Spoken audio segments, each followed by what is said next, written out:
Thank you guys for that session. It is well known by now that blockchain has incredible potential to simplify financial services and more. But what are the biggest roadblocks in its implementation? Our panel of industry experts discussed the realistic expectations for 2017. Please welcome in conversation with David Bailey of BTC, founder of the Bitcoin Foundation, John Martinez, founder of the Disruptive Group and FinTech resident expert at Oxford, Hui Nguyen Tro. Thank you.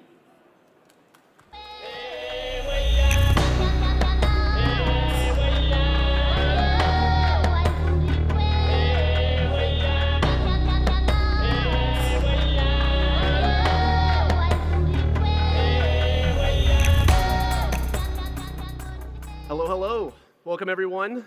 We should have an interesting, short but sweet panel for you today.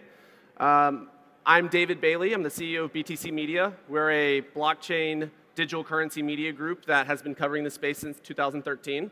And I'm joined here today by two awesome, amazing panelists.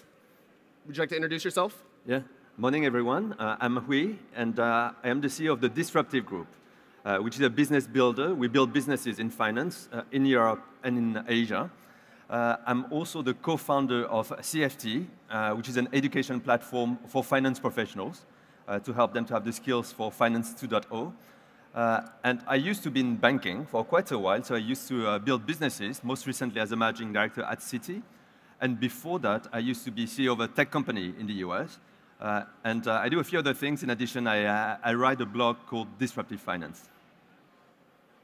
Okay, good morning. My name is John Matonis. I'm one of the co-founders of the original Bitcoin Foundation in 2012.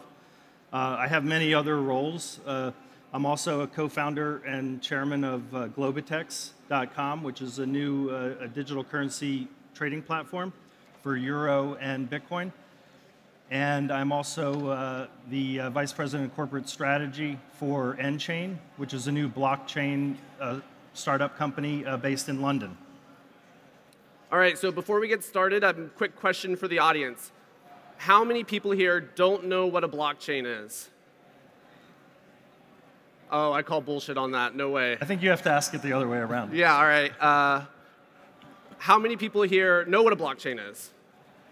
All right, now a little bit more honesty. All right, so before we get started, I guess I can start us off with 30-second, what is a blockchain?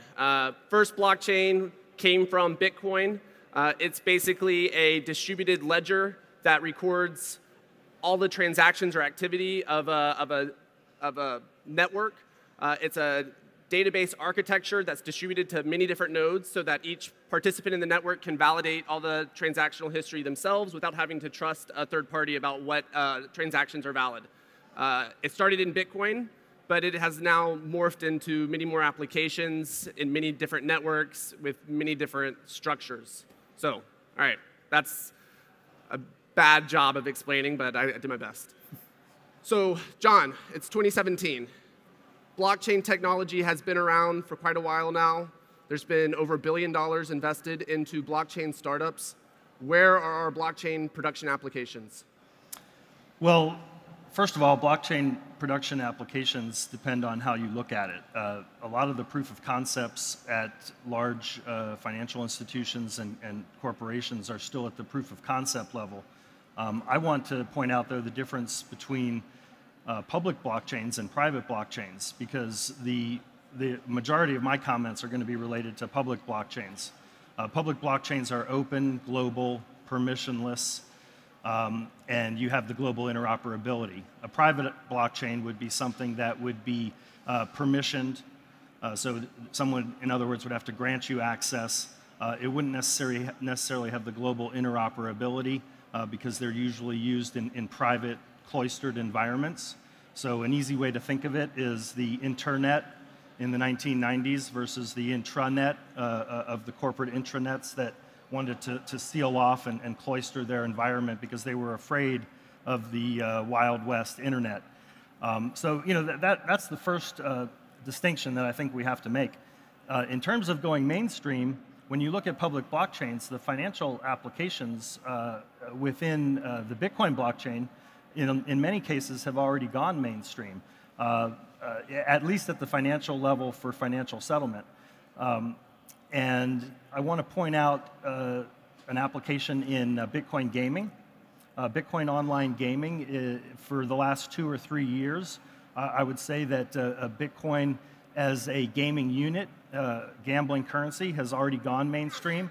A significant amount of volume on the Bitcoin blockchain is related to online casinos. And another fact that a lot of people don't know is when PayPal went public, about 70% of their volume was related to adult entertainment and online gaming. So it starts in those areas first before it expands out into the rest of the use cases. So to differentiate a little bit here, one of these, the public blockchains are a consumer-facing application. Private blockchains are enterprise-facing. Well, the public blockchains could be enterprise-facing as well. It's just that we haven't seen the production-ready applications for that yet. And that's because we haven't seen the maturing of the scripting language. We haven't seen the scaling that will allow it yet for public blockchains. We're just starting to confront those issues now with scaling. But every blockchain will have to confront those issues. And Huey, you've deployed new technologies at an enterprise level inside of banking systems. Can you talk a little bit about what that process has looked like? What is the adoption cycle? How long does it take? And where do you think distributed ledger technologies and blockchain fit in that adoption cycle? Yeah, definitely. So if we take a step back, last year, 2016, 2015, I think we were at peak blockchain hype. And everybody was talking about blockchain on the public side being implemented at the level of financial institutions. And so at that time, I had a view that wasn't very popular, which was saying it's going to take a lot of time. It's going to take a lot of time because at that time, blockchain was really at the level of research and development for 2 reasons. The first one was that the technology wasn't ready yet for that kind of scale. And the second reason is that even if it was ready, it takes a lot of time to implement anything in financial systems. And I go back to your question, which is, I don't know if you know central clearing. Central clearing was implemented in financial systems for what we call interest rate swaps in 2009. 2009, after the financial crisis, the regulator says there's these instruments which are called interest rate swaps, very, very simple instruments. Instead of trading between, let's say, JP Morgan and Citi, we're going to trade between JP Morgan, a clearinghouse, and Citi. We just put an intermediary in between. Very, very simple, on one of the most simple instruments that exist. It took 7 years to be implemented. So it took 7 years, not because of the technology, it took 7 years because of the regulation, because of the internal processes, because of the risk management, etc. So it's going to take a lot of time, and as John mentioned, at the moment I haven't seen any public implementation of blockchain in institutions. We're seeing a lot of people working on the private implementation, but not on the initial vision of a public distributed ledger.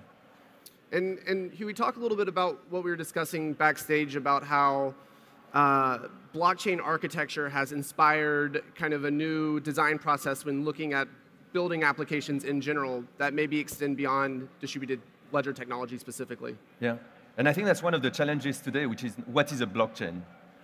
Because we have more or less a good idea of a blockchain. The way I saw the blockchain is really this idea of public distributed ledgers where everybody would be on the same system. So this has really changed the mindset of finance. Before that, before let's say 2-3 years ago, most people in finance thought that you could only do finance with trusted third party. So I sent money from here to Singapore, then I need to go through a lot of different correspondent banks which are trusted third party. With blockchain, we've realized that you don't need a trusted third party. You can send money from here to Singapore, and you don't really know how it goes, but it goes from here to Singapore, and it is instant, it is free. So that has really changed the mindset of people who design technology in banks. So that, I think, has been one of the biggest impacts you see in finance. So a lot of people now are working on this kind of approach, which some of them might be linked to public blockchain, but most of them now are linked to permissioned private blockchains. Can I elaborate on that for a second, David? Because I see a lot of clients who are interested in getting into blockchain. They read about it, and they want to know how they can apply it in their business. First of all, the blockchain is about disruption and disintermediation. You can revolve every significant use case around what gatekeeper in the middle is being disintermediated. So I encourage my clients to review their landscape and try to identify which gatekeeper it is that they want to disintermediate. And if they do that survey and they can't find anyone, then usually it's them. And this is the case with companies like DTCC, with Euroclear, with Swift. They look at this disintermediation technology with the realization that they're the ones being disrupted. So That's a true statement. Yes, I agree. So, talk a little bit about maybe some of the hurdles here that on an enterprise level, blockchain technology has seen. It seems that, a distributed, decentralized technology may not be compatible with a highly regulated industry like banking. Is it that the pain points that we see in the financial system really stem from financial regulation? And in that case, is blockchain going to be able to find a home there? Well, we're seeing this play out jurisdiction by jurisdiction. And I think what will ultimately prove to be true is that the new entrants in things like financial services will not be the financial service companies themselves. And you really, for that to evolve, you really have to look at it by jurisdictions, because the regulatory environment is different as you go through different jurisdictions. For instance, in Africa, they have the opportunity to leapfrog a lot of things and go directly to P2P mobile payments without the architecture of the operators, the government, and the banks all getting their slice of the pie. So you can't just look at it in terms of the Western economies. So what do each of you think is the most compelling decentralized technology when it comes to blockchain? Yeah. Perhaps I'll come back to your point about disruption and what is disruptive. Because I fully agree that the idea of blockchain or Bitcoin was a very disruptive idea of trying to build a financial system on different rails, basically.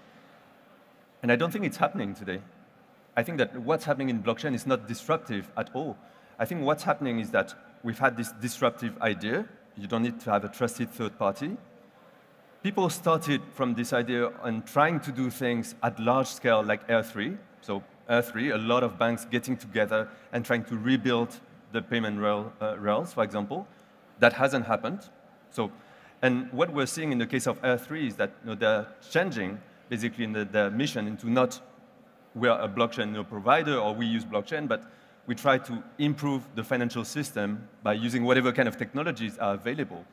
And I think that's what we're seeing today is that started from this idea, this mindset, which is we can do things differently. Very, very good. Because a lot of sectors we never looked at before, like payments or custody or clearing, suddenly we had a lot of money. We have a lot of resources getting into those spaces. So a lot of people trying to see how they can improve that. And now we're at this stage where people are trying to improve those sectors which used to be very, very boring. But I would call that almost like technology as usual. We have found different ways to use technology, and we're trying to apply that.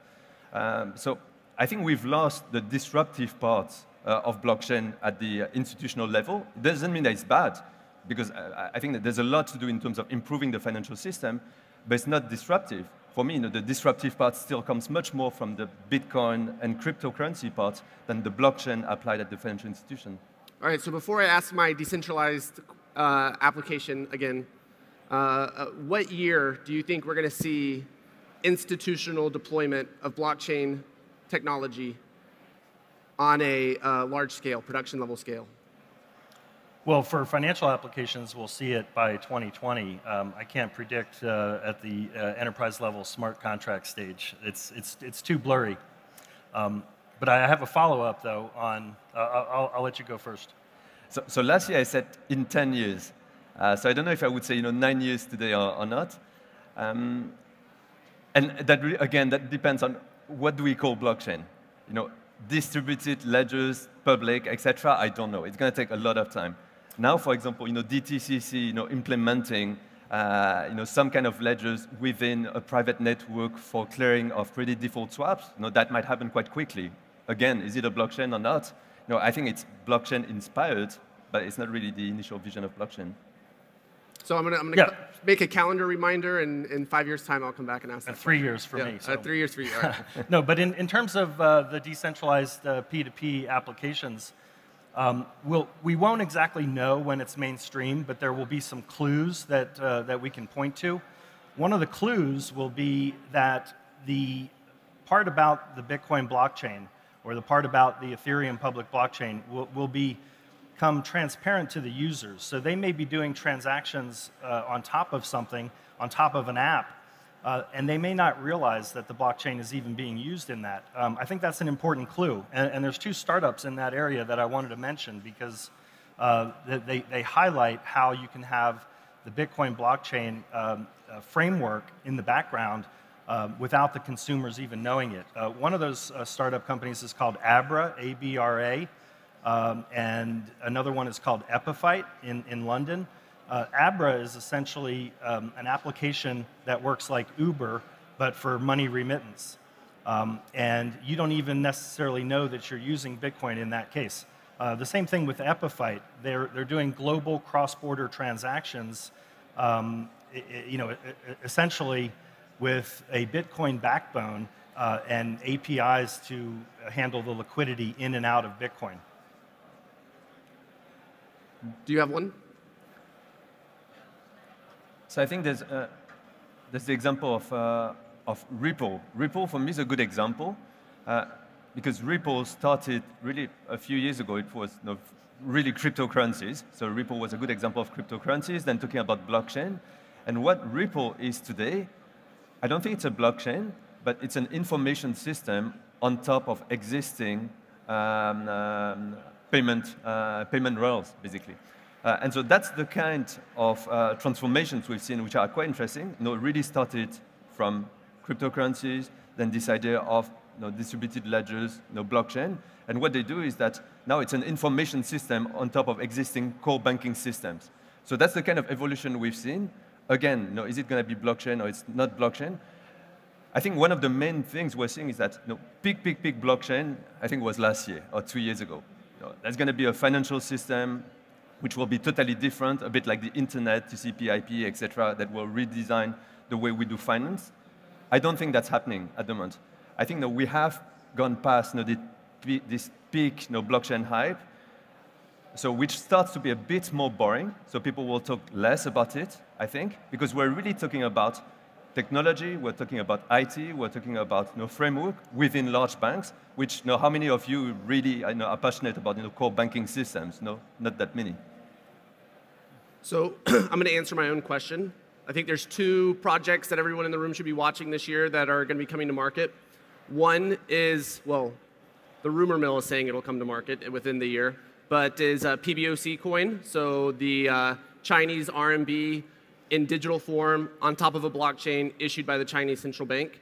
The other project to watch is prediction markets. There's 2 large prediction market decentralized technologies out there. One is Augur, and the other is Gnosis. And I'm pretty sure Gnosis, I don't know if anyone's ever said this before, but Gnosis right now, I believe, has the record for the highest valuation per employee of any company in history, surpassing WhatsApp. It's, I think, on the market right now, $9 billion, and I think they have 8 or 9 employees. Not bad, not bad. If anybody's here questioning your job and whether you should start a decentralized technology, that should be an indicator. So, segue into what I think is probably the most topical, most interesting topic of the time, which is the tokenization of these networks and the tokenization really of just securities in general. And I think there was a pretty critical event that happened within the past year, which was Bitfinex, which is one of the world's largest cryptocurrency exchanges, was hacked and lost $90 million. And in order to compensate their users, they issued a token called BFX token, which they redeemed every BFX token for $1. And they issued those to their users. And effectively, that was the first debt offering in the crypto space for $70 million. And the total cost of them to do that debt issuance was less than 50 grand. And majority of that was spent on legal. Well, they paid everyone back. No one's going to jail. And they did a $70 million debt offering for 50 grand.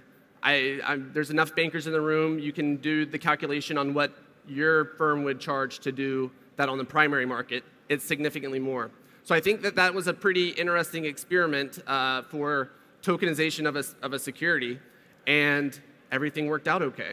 And if you look at the market right now, this ICO phase is just going mania. I mean, we are seeing projects raise $35 million in 30 seconds. What is both of y'all's take on the ICO mania? Yeah, I'll start with that. I mean, you're right. The Bitfinex token is a great example. We probably wouldn't be talking about it if it didn't work out so well, but as an alternative to bankruptcy, it was a brilliant move, and it's now retired, and it was a single-purpose issuance. So aside from prediction markets, I think that the ICO market, the initial coin offerings, has emerged as the killer app for Ethereum. I don't think anybody would have really predicted that. I think it's so early and so new that there's just so much that you have to be careful of in the space. First of all, it totally changes and transforms what investor rights are. So your investor rights won't be the same as they would be with a typical IPO or with a crowdfunding. And you could also have a potential situation where the company does very well, but their coin or their token doesn't do as well. And I think these issues need to be addressed before it can really take off as a mechanism.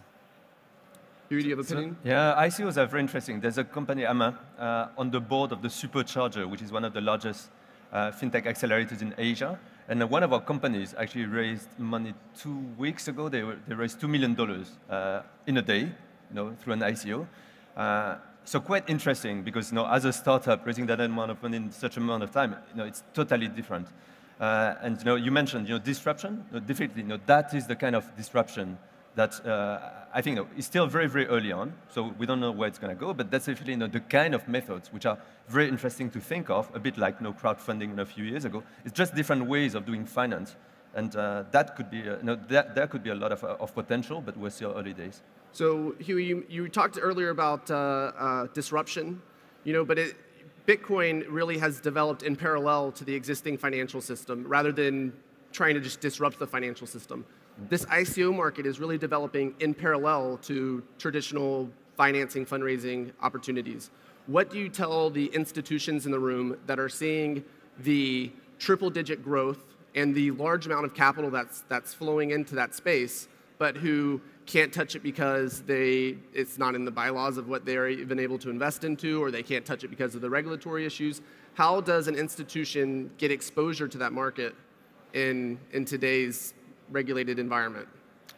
Change jurisdictions would be one answer. Work with jurisdictional arbitrage.